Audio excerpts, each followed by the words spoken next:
Now I'd like to introduce Judge Abby Abinan. She is Chief Judge of the Yurok Tribal Court and co-chair of our Tribal Court State Court Forum. She's an enrolled member of the Yurok Nation and holds a doctorate of jurisprudence from the University of New Mexico School of Law and was the first California tribal woman to be admitted to the State Bar of California. Judge Abinan served as a state court commissioner for the Superior Court in San Francisco for over 17 years and has made a tremendous positive impact locally, statewide, and nationally. She has been my mentor and friend for years and is a real true leader. So join me in welcoming Judge Abinan today to give our keynote.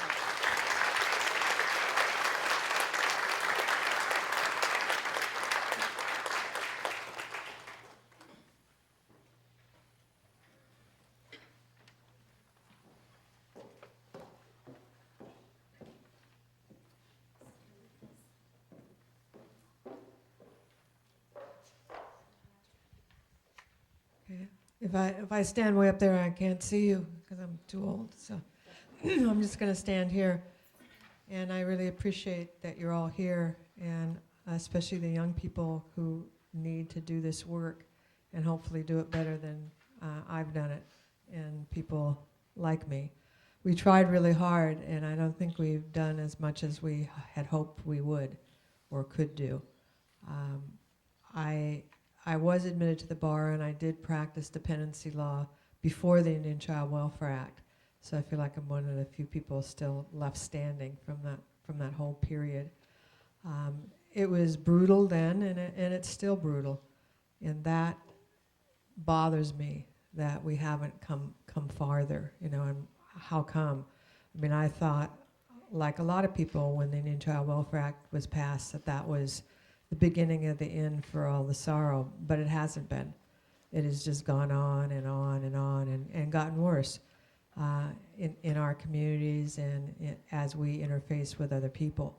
So now we need to look at how can we do this differently, how can we do it better, and how can we help our cousins and our families get to a better place.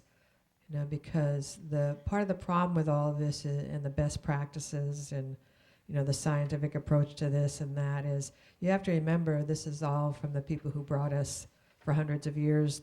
The world is flat, and one of the advantages of being as old as I am is that you've gotten to see the absolute perfect truth by science change every 5 to 10 years. So you know that whenever they come out with best practices, that's temporary, and that they'll get another idea that beats the hell out of that idea, pretty soon. So you have to just look at all that and go, it's much better to look inside yourself and go, what should we do? What would our families want us to do under these circumstances? And if we see ourselves as part of an extended family, and we see the people who are hurting as part of that family, you will come to a better solution than if you figure out what's the best practices. Because that's going to change. Trust me when I tell you. It changes every 5 to 7 years, and then they have a ton of data about why it's really good. And by the time I get done reading it, which is probably why I can't see that well anymore. But so you have to look inside yourself and go, okay, what should I be doing? How can I do this? And you really have to look at, this isn't about efficiency. This is about effectiveness. And there's a huge, huge difference. And it's not going to work if you try to do, X number of families and this and that and push these people through. It's not going to happen. It's not our nature, whether we're stumbled or haven't stumbled. What is our nature and how we relate and how we change is our relationships. And if you can't build a relationship, this isn't going to work. It is absolutely not going to work. So whatever system you come up with, it has to be related to a relationship, which then brings you back to looking at the bureaus, looking at the courts and going, okay, how should that look? Well, the way that welfare's been now set up is that, okay, you have intake, then you have the middle part, then you have this part, then you have this part, and families are traded through all of that. That's not our nature. And it's not going to work with us. I can just tell you that just straight up. You know, you cannot run 400 people past an Indian family and say, hey, here's your new best friend, huh? What's your name again? You know, they can't even recognize you, for crying out loud. So what you're going to have to do is go back and say, okay, maybe that works for this other group. I don't know. But I can tell you it's not going to work for us. And what the agencies have to do, that means the tribes and social services, is develop units that have specialties. And the specialties have to involve this group of people. How do you check on enrollment? I mean, you know, tribes are like any other bureaucracy. Enrollment departments are like any other thing. You know, and if you don't know how to do it, if you don't know how to approach an enrollment department, if you don't know how to deal with this, you're going to make yourself absolutely stark raving nuts, because that's what bureaucracies do. That's their job, is to make everybody nuts. I mean, everybody knows that, for crying out loud. You know, so once you get that fixed in your head, then you can, and if you have 565 of these bureaus to deal with, you could drive an average social worker mad, and I don't know, we should do some kind of time study. It shouldn't take that long to drive them stark raving nuts. You know, so what you have to do is figure out who is going to be doing this and let that person become the expert, you know, in this unit, and do it. And it can be done. You know, although Vita says she's not a social worker anymore, when I can't figure out an enrollment thing, I just call her. I pretend like I don't know that. You know, and so. Yeah, really. So it has worked for me. So you just, you know, because she was a social worker and that's what she did, and she knows how to do it. And so when I get stuck, then I call her and she helps me get unstuck. You know, and that kind of approach is what you're going to have to do, is look at that. And it's the same thing with, you know, all of the wellness issues, all of these things.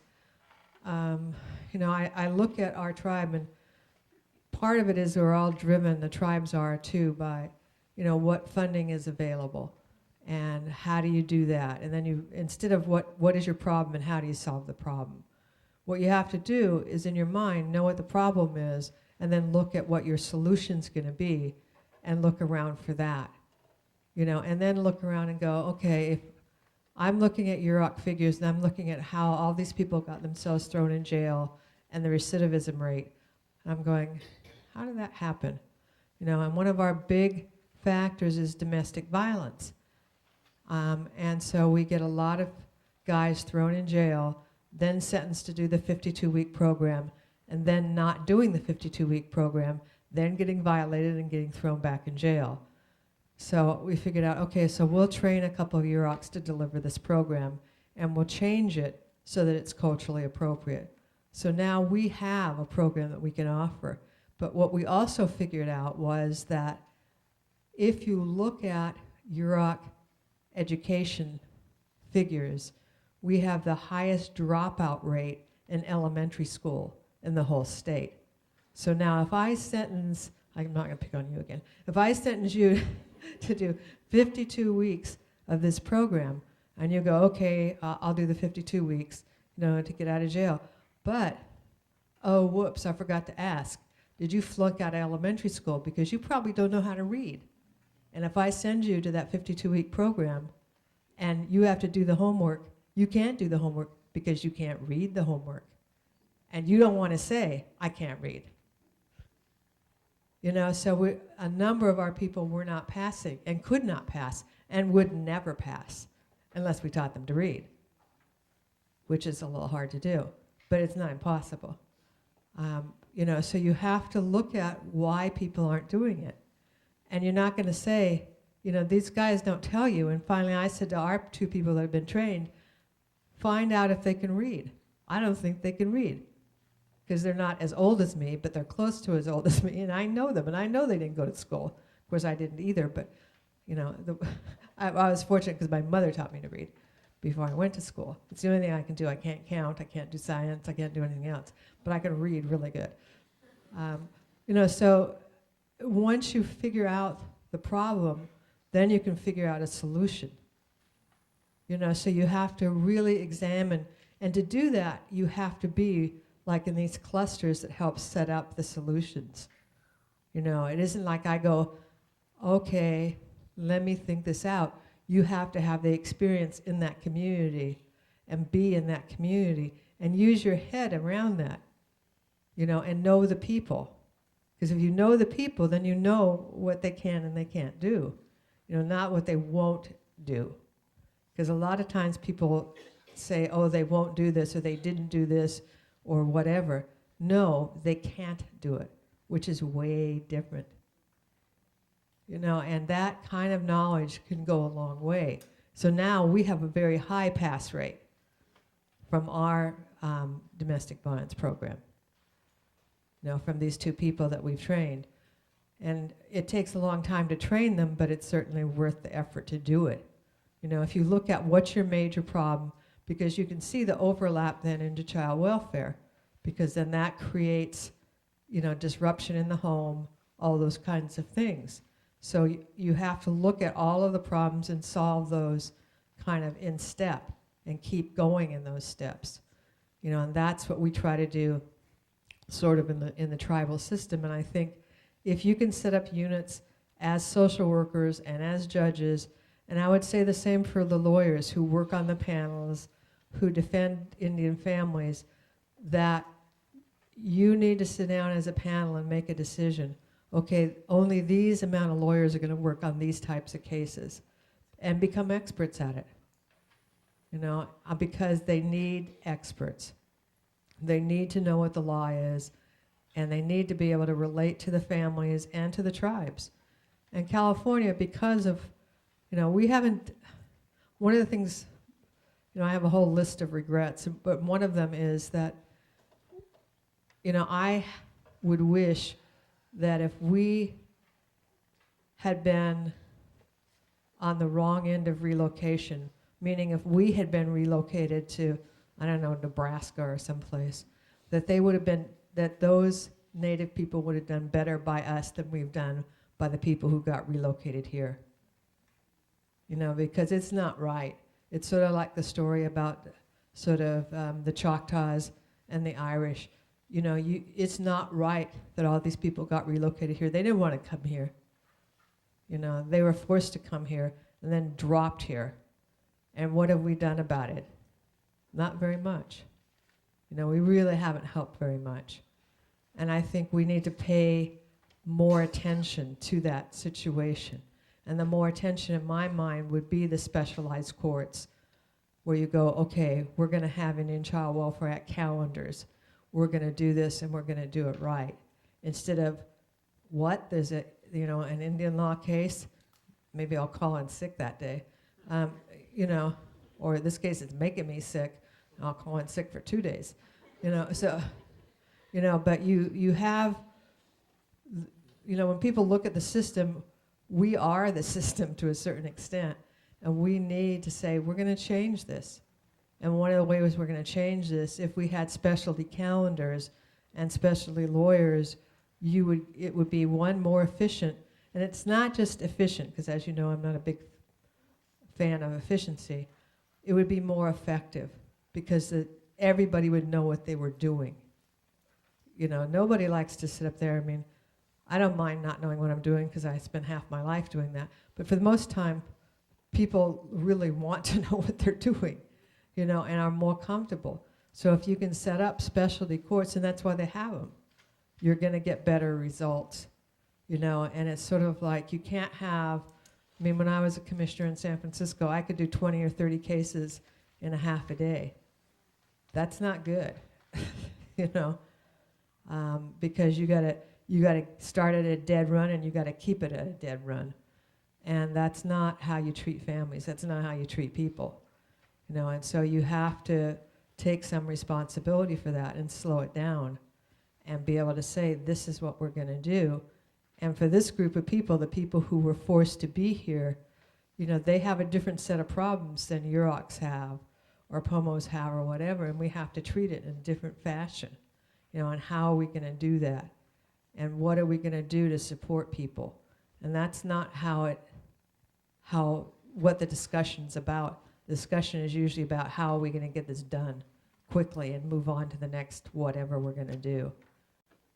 So it's on us, the people who have the most interest in this, to slow this situation down, to create these specialty or regional courts that need to happen, and have specialty units deal with it, and have a relationship with the tribes. And that's what people really haven't done. We're trying very hard to remake our relationship now in the North with our workers and our courts.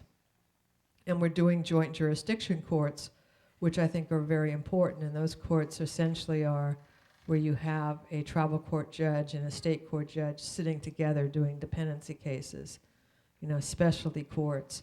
And that will make a difference, because then each jurisdiction can put on the table, this is what I have to offer this family. And the state can say, okay, this is what I have to offer this family.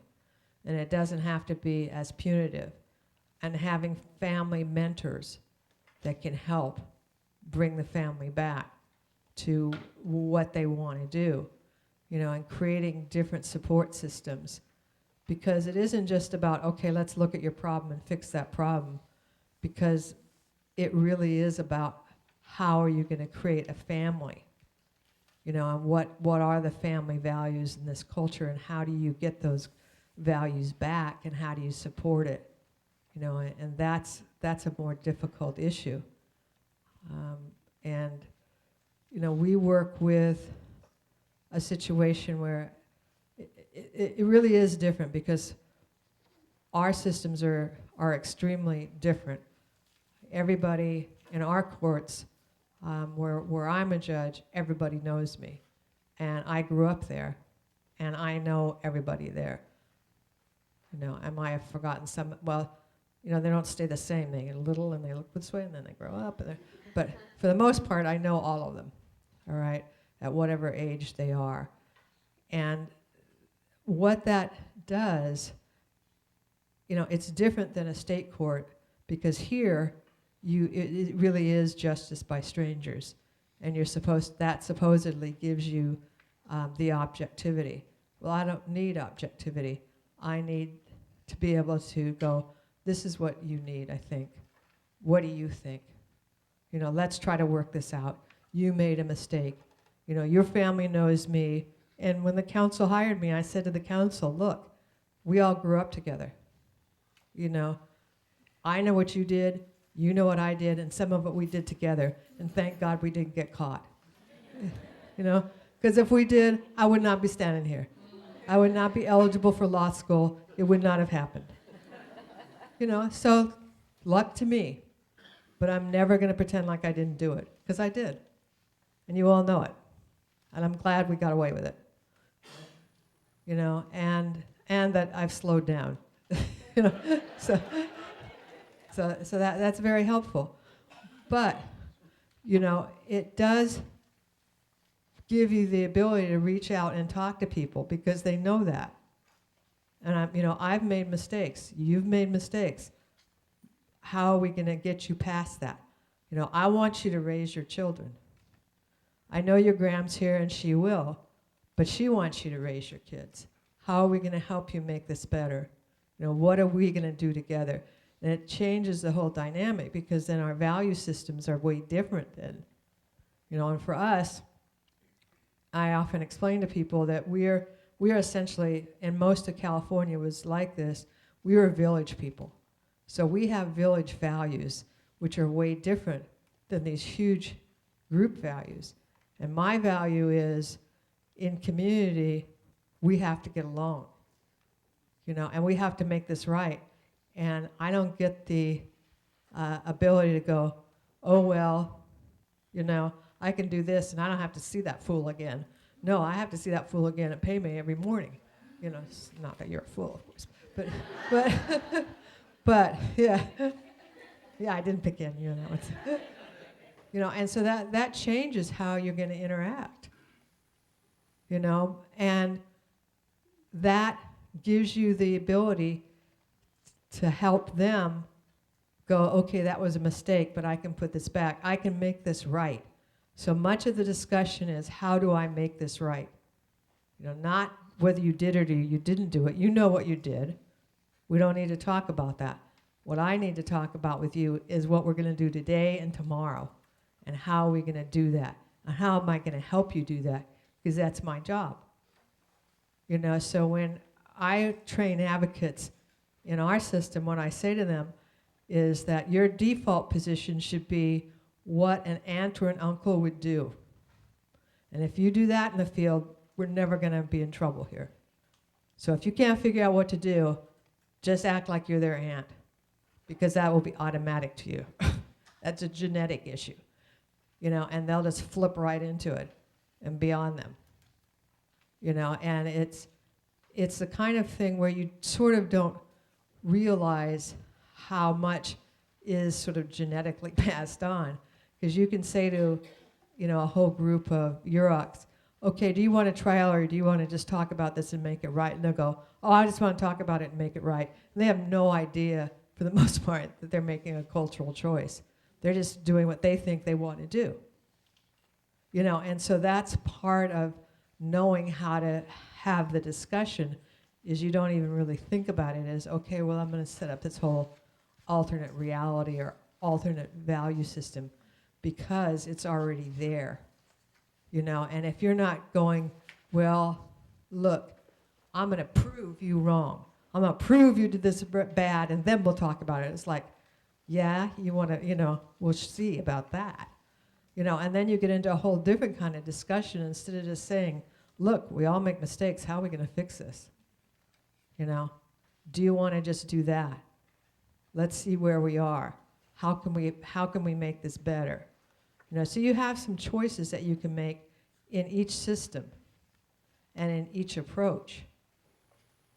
And for tribal courts, I think it's very important for us to try to set up a system that is consistent with our value system, so that people feel comfortable and feel like they can talk, in that environment. Because a lot of time, I used to drive me right up a friggin' tree when I'd come out of court with somebody as a lawyer, and the first thing they would say to me is, what happened? I'm like, what? We just sat through this. Do you realize you just pled guilty to whatever? Huh? And they had answered, they had done all this stuff, and that was like the first thing they said was, what happened? So it's like, bang, then you kind of get that they're not really there in a certain way, and it's really frustrating to you. And can you imagine how frustrating it is to them? When they wake up and realize whatever they had agreed to, that they had no idea they agreed to. So it's really important that you have some way to communicate with them, or that they be, really involved in the discussion when you're in the room with them. And it isn't about, okay, this is what I learned in school, this is about the process, this is about that. It's really important that you hold on to who you were before you started that process, and use that. And use those tools, because they're really effective. And that's what people are going to relate to. That's what this particular client base is going to relate to. And that I can promise you. Occasionally you're going to get somebody who says, okay, I want a trial. And you go, okay, fine, so we'll have a trial. I've been there for how many years? A lot, a decade at least.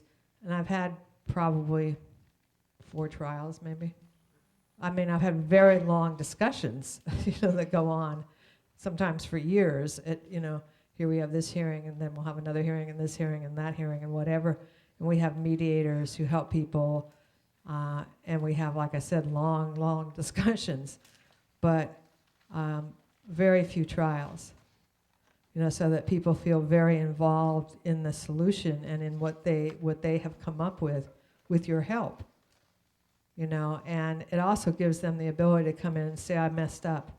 This is what I did, and then you go, okay, well, what are we going to do to try to make this better? How are we going to fix this? And how are you going to make it so that you can walk back out in community and not feel ashamed of yourself? And so we do a lot of that kind of thing. What are you going to do for your family now? How are you going to do this? We're planning reentry programs now, and one of the things that we talk about is, okay, when you come home, making sure that people go to visit their family cemeteries, that they have a chance to make up for what they should have done and didn't do while they were locked up. And that's very important to people. What are the dance schedules? Are you going to be at dance? Do you need a ride to dance? Do you need to do all those things? And to get people involved and be able to be back in community and remind them of what their responsibilities are. Like when people just even do small transgressions. I mean, fishing is an example for us. I have somebody who gets a ticket because you left your net in too long, and you left your net in too long. Okay, why did you leave your net in too long? Well, I forgot to charge my cell phone, so the alarm didn't go off. And we're like, joy, that's dumb. And so everybody laughs at the person and goes, okay, well then you owe us $100 because that's a violation. But there's a dance this weekend, so why don't you just take 2 fish to the dance, because that would make it better. And they went, okay, we'll do that. Then one kid said, well, how do you know I'll do it? I said, well, 1, you're in here because you overslept, not because you're a liar. And 2, because I'll be at the dance, and if you don't, I'll really be ticked off at you. Oh, okay. All right. Why did you leave your net in too long? Well, I left my net in too long because she overslept, and I had to go help our auntie take her net out. Okay, well, you were right to do that, so because it's more important that you help your auntie than that you obey my law here on this one. So you don't owe any money, but you need to head slap her when you see her from me. Okay, so that's the end of that. You get your net back, you get your net back. So it's really important that you understand how to and when to apply the rules. Because it's a country that loves rules and laws, and they can make you just nut up, but you have to be able to apply them appropriately, and it is culturally more important that they help their auntie than it is they obey my law. And so you have to be able to do that and have the flexibility to do that. And the understanding and being cultural enough to know what's appropriate. And that also then is giving them the lesson of that too. Because a lot of what has happened for us in our families is that some of the learning has broken down and some of the teaching has broken down because people haven't been allowed to do that. So it's important that the system not be the system, but that the system be a part of their family. So if you view yourself, particularly in a tribal court system, as a part of the extended family of the people who come in before you, it makes a difference. It changes how you react. Because you're not going to react the same to a family member that you would to what you perceive as a stranger. Because you're all going to be at the same table sooner or later. And you don't want to get head slapped. So, so you have to look at it in that fashion and remember that and apply it in that way. To how are we going to be in family and who can you go to for help? Because everybody, every one of us, me included, at some point, I need help on this. My kid's doing this, I need your help. This, because you have to be able to do that. And that's what you're trying to give out as a lesson. Or you make mistakes. Mistakes are part of what being a human being, that's one of our best skills is making mistakes. So you gotta just assume it's gonna happen, because it is gonna happen. I was gonna be a genius, make a lot of money, win the lottery. So far, none of it's happened. but I'm ready for it if it does, especially the lottery part. And somebody said, well, you don't even buy tickets. I said, well, I don't think it's ruining my chances. I figure the odds are about the same, so I could still win. You never know, okay? Okay, I didn't do well in math. I get it, okay. But, you have to be able to look at it in that fashion and reach those solutions. And I really, really encourage you when you're looking at this and you're learning about here's the law, here's the this, here's the that. That it really is about who we are in our core and what we were and what our value systems are. And court systems or laws should be driven by value systems, not the reverse. And that's what's really important. Practices should come from values.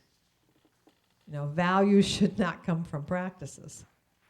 So if you have certain values in community, that should dictate what those practices are. And that's way different.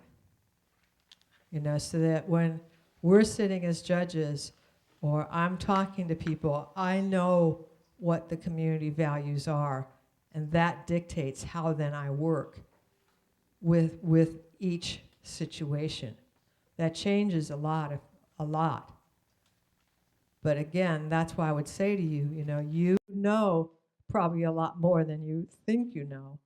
And if you could get those harnessed and get them in units with this specialty, you could do a lot more, instead of just being sort of individuals. And I would urge people to try to set up those specialty units. And I know they're not in vogue right now, that they're not the best practices of the moment. But I think that we could seize the moment and do it, and it's to the people here who are doing the work to do that. I can say all these things, or anybody can say whatever, but it's you people who are in the field who are going to make the differences, and the clients that will make the difference. I think you can make a huge difference to people that we work with. And, I've seen people come back from, wild things, and they have to understand that you're always there. I mean, I don't know. Did people see the movie Tribal Justice? Has anybody seen that movie? There's a story in there about a young man who started getting in trouble when he was 8, and by the time he was 19, he was in San Quentin. By the time we got him, he was on his 3rd strike. And he actually pulled it together, and we got him out of that, and he has not been back to prison. But what's interesting is that from that experience, he learned of us, and we helped him a lot with that. The one remaining dispute he and I have is about his GED, which he hasn't gotten yet. But he got in a terrible accident. A lot of us heat with wood, and he was using, which we all know we're not supposed to, propane things to light his stove in the morning, and it blew up on him. And so he got severely burned, and he was air evac down here at the hospital. And basically the last thing he said to his wife was, call Judge Abby, because he knew, okay, I'm in trouble, we're in trouble. So she calls me, and I said, okay, I will pick you up, we'll figure this out. So we get all this stuff done. He has 24% of his body is burned, but he's actually making a pretty good recovery. And I saw him for the first time out of the hospital a couple of weeks ago, and he gets out of his truck and he said, I'm ready for the GED now, I promise. I'm not that horrible, Dallas. I was going to wait at least once or twice, but I had gotten a tutor because I know he can't really move that much now. So I had his wife hook up, internet. So now he does have a tutor, and he will do his GED.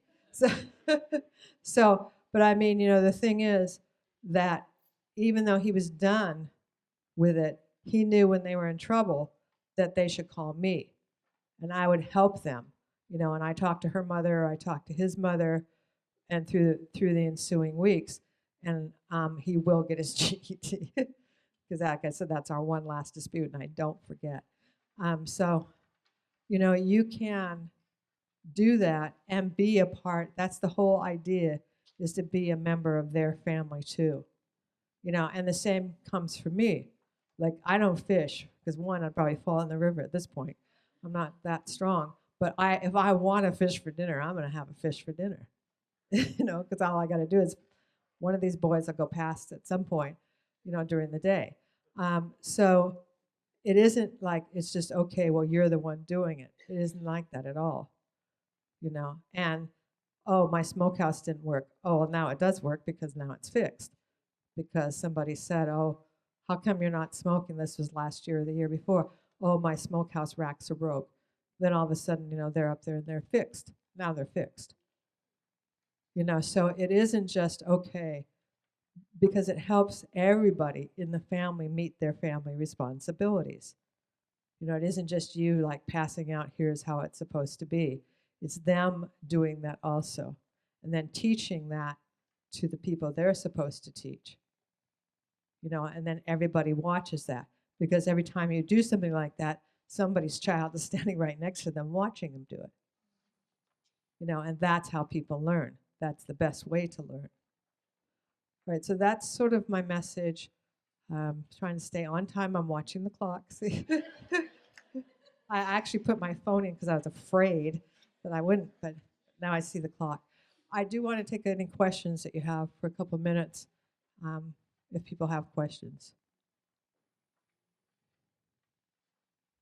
No questions. Is that good or bad? Are you guys tired? Oh, one question.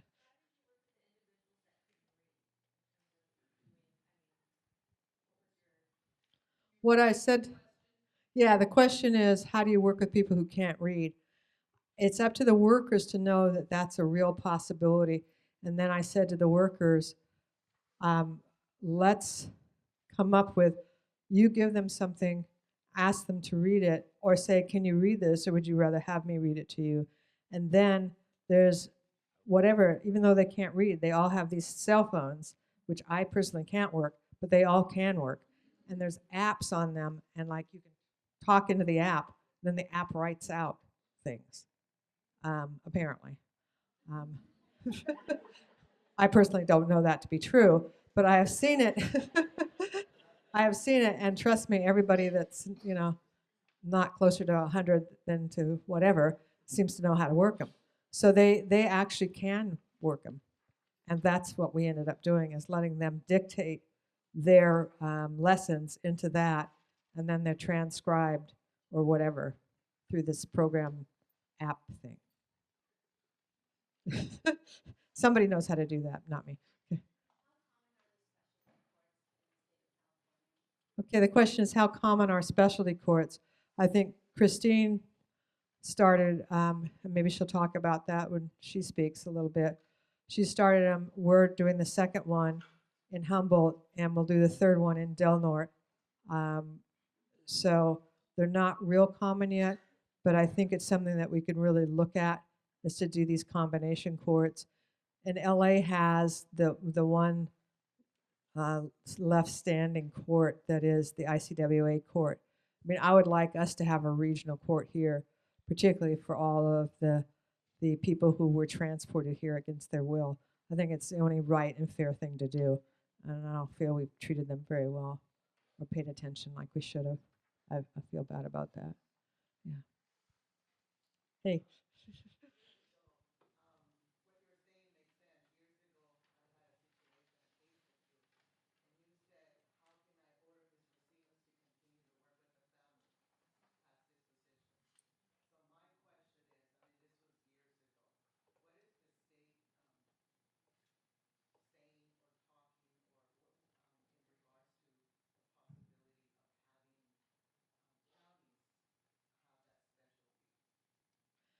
I think that we're going to, and the counties are going to have to come forward and say, this is what we want to do.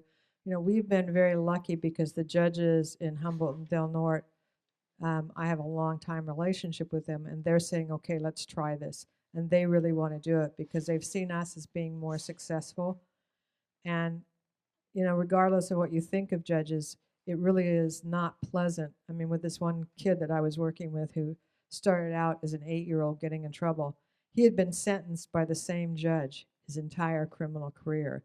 And that same judge had seen himself fail as a judge over and over with this kid. So he's very happy to see me succeed, and that made a huge difference to him. And he started seeing us pull these guys out who were, second and third time strike people who'd been sentenced over and over, and for us to grab them and shake them. And all of a sudden, now they're working. And so I think we really have to start at our level to do that. and then I think the courts will follow, but I think we have to work on it.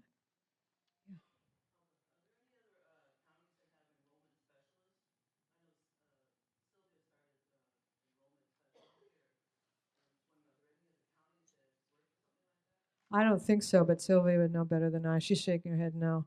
I think that, yeah, we should have it, because it is hard too, and especially with the people who've been brought here, they don't go back and enroll their kids.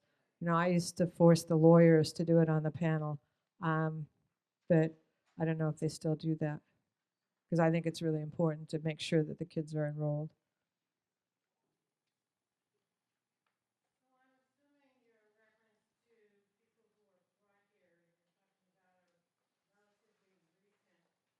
Relocated, yeah.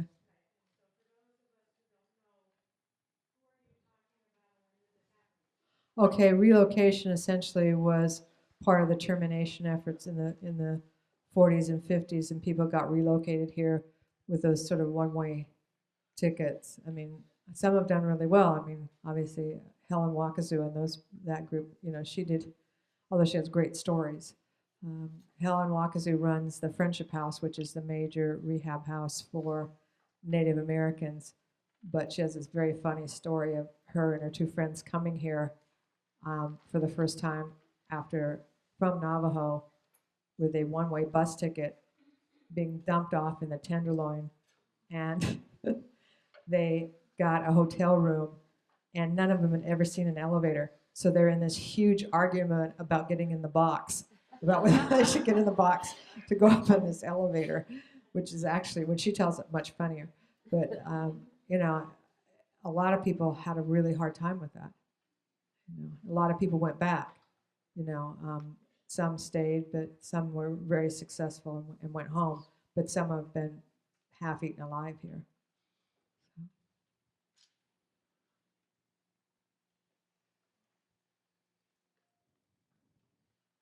Okay, guys, good? Stay out of trouble. Okay, thank you.